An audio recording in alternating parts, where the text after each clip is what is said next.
I got a question about Afghanistan. Did you, when the U.S. went in, did they set up a bunch of checkpoints requiring identification from the citizenry?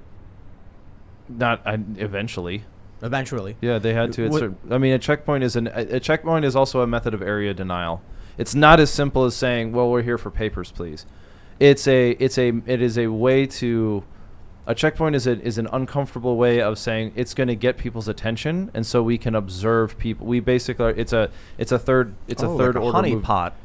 It's a third order movement, right? So if I put a checkpoint out here, I can also watch how people move around that checkpoint. Or maybe if that checkpoint is so that they can't come into the embassy, that's pretty straightforward. But I'm going for a segue here. So did you ever force people, if they want, was there ever a policy where it was like people could not freely use services anywhere during these operations unless they had ID to prove who they were or what they were doing? I think I see where this is going. Oh, you see where this is going? Yeah. I'm making a point about a military occupation versus what we're seeing in our country right now. Yeah. I was too special for checkpoints.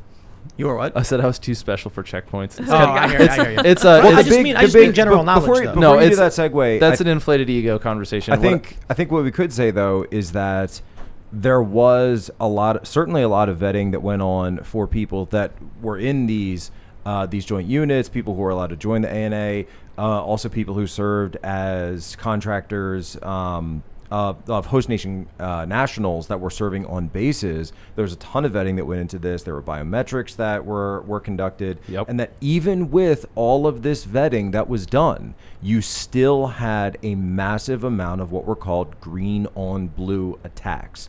And you cannot talk about resettling Afghanistan refugees in quote unquote refugees in the United States without confronting that very real fact that even the people who were vetted, and many times, and this is, we're talking about extreme vetting, right? Yeah. We're still these green on blue attacks. Yeah. What's a green on blue attack? So a green on blue attack means, so blue forces is like me and my allies. That's my buddies. Red forces, that's the bad guy. That's the enemy, right? But green is the sort of, you're a host nation national, you're a host country national, or you're someone who's working for us in a contractor capacity or a civilian capacity. You're not one of our allies in uniform, right?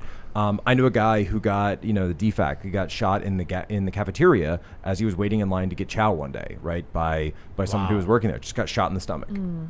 Wow, waiting in line for the knuckle draggers out there like me in that sense. So for that sense, a green on blue, green is Afghan. In this scenario, green was the Afghan military, and then blue is American. Right. Sometimes it was accidental. Sometimes it was not accidental. Man. So the point I was trying to get to was I was trying to be rather disparaging of New York, considering we were talking about war and all that, and hearing about, just the things that you were able to and not able to do. And then I think about what's happening in our own country, and it kind of feels like it's beyond occupation, right? So my question was general, not that you ever operated a checkpoint or... There were checkpoints. Right. And by the time I was more involved, by the time I spent more time in Kabul, most of those checkpoints within the city were run by Afghan nationals. Which there was easily examples of layers of corruption there, bribes beyond reason. I mean, it doesn't matter, but there were checkpoints within major cities, and there were also checkpoints between certain political standpoints. Actually, my one JSOC buddy always has this great line about that. It's quick. I know you want to segue, but you got to hear this one. So because it talks about the moral differences, right? So he would say, in the United States, we consider it corrupt if you are a government official and you give jobs to your family. In Afghanistan, you are considered corrupt if you're a government official and you don't give jobs to your family.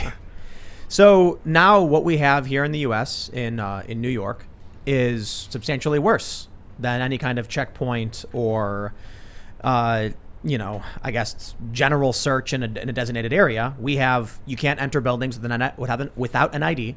All right. So I I don't know if you guys saw, I was on Fox News earlier, and for those listening watching the clip, they'll probably put a clip up of it, because I did, as I've been mentioning for the past couple of days, I did a bunch of phone calls. I called the city, and what's happening in New York is substantially worse than a military occupation. You have to fire your employees if they have a disability barring them from vaccination. You want to enter any building, you got to have an ID. A company must terminate their employees. And so I'm thinking about this stuff. I'm like, how did we get to the point where New York has basically violated civil rights law across the board from the federal government without, and how does this happen? How does it happen that in our own cities, you can't even shoot at a guy if he's got a machine gun pointed at you, but in New York, they can straight up say the ADA is in the toilet. We can do whatever we want. It's a million times. Well, there's a lot worse with actual military conflict. But I tell you, man, the Nazis, they went after the disabled first. And now we're at the point where we're watching this in 4 cities. You got LA, SF, New Orleans, and New York under these lockdowns. You are getting to a situation in the United States where it's really amazing, and you could get into the moral and ideological implications of why this is, but it is medical apartheid. You are having people that are being told because of their personal decisions or their personal medical history that they are no longer allowed to participate in society. And those same people are also, if you watch certain other media, a lot of mainstream media now, they are being demonized, they are being otherized, they are being labeled, and they are being more and more, and when I say demonized, I really mean that, because the President of the United States just gave a speech today, Joe Biden gave a speech today talking about how it's the unvaccinated's fault that all this is going on. It is your fault. You are the reason that this pandemic is still going on. You need to do this. We need to push this. And those governors that are standing in the way of masks, that are standing in the way of mandates, they need to stop, and they need to get with the program. You know what word I like that everyone seems to be using now? Anathematize. What's that mean? It's like a condemnation from the cathedral. That's a like good an word. official curse or condemnation from the authority. So that's what we're seeing. I guess what would the word be? The anathematization. There you go. Of groups of people, be it because they have personal medical issues that aren't necessarily disabilities, but they have to make hard choices, or because they have just personal choice. And by all means, I'm sure the people can. You want to make an argument and say, well, your personal choice is bad for us. I don't choose to drive drunk. I'm like, okay, that's not the same argument, but I'll tell you this. What about somebody who goes to the doctor and the doctor says no? And now, when you go to these restaurants, what happens? They say, I'm sorry, you're fired because of your disability. But it's not, I don't want to make it seem like nobody's fighting back, because we do have an article from over at Timcast.com. Restaurants sue Mayor Bill de Blasio over vaccine passport mandate. A group of restaurants and businesses in New York City have filed a lawsuit against Mayor Bill de Blasio over the vaccine passport. And this is interesting. They mention there is there's no medical exemptions. There's exemptions for celebrities, performers. Yeah, that's right. If you book a show, you don't got to be a celebrity to book a show. You're good. Don't worry about it. We don't need that from you. The New York Post reports in the lawsuit filed on Tuesday in Staten Island Supreme Court, the businesses argued the mandate violates their constitutional rights and unfairly targets certain establishments because churches, grocery stores, schools, offices, and medical facilities do not have the same strict requirement. Additionally, the mandate does not make any allowances for people who cannot get the vaccine or already have antibodies from having the virus. It makes no exception for people allergic to the ingredients in the vaccines, have religious beliefs against them, or have pre-existing conditions. So one of our friends made a phone call and asked a restaurant if they would bar someone with a disability from coming in. As you guys know, I talked about how I made this phone call. And they said, I'm sorry, regardless, if you don't have the vaccine, you can't come in. And he said, what about a Jewish person? Would you let them in? And they said, what do you mean? Like, if they were instructed, because of their religious beliefs, they couldn't. And they were like, oh, absolutely not. They wouldn't be allowed in the establishment. The religious beliefs do not give you any kind of exemption from this. Well, and by the way, as the category token Catholic on the podcast, since no Shimcast tonight, unfortunately, no Shimcast tonight. Yeah. But and really just for Christians as well, though, in the Catholic faith and in the Christian faith, abortion is obviously something that's completely against our religion. It is throughout the Bible, et cetera, not to get into all that, but it is 100% against. A lot of the vaccines used aborted fetuses in their development. And so a lot of people have looked at that in good faith and say, look, this is just against my religious beliefs to use something that benefited and was created through abortion. That this is something that is completely against our religious beliefs. It's something that we believe in our core, and it's something that we completely reject. And it goes deeper, too, because you're using the term anathema, and that term has a long history. I mean, being Catholic, I would figure the history of the term anathema is to be cutting you off from the source of salvation. Right. So the idea is, if you're anathema, I am being able to, so I'm not Catholic, I'm Reformed, but I'm in that sense, we may have different beliefs, but the concept remains the same. It is as if somebody were to say, you are no longer, or you are not saved. We are cut off from the grace of Christ.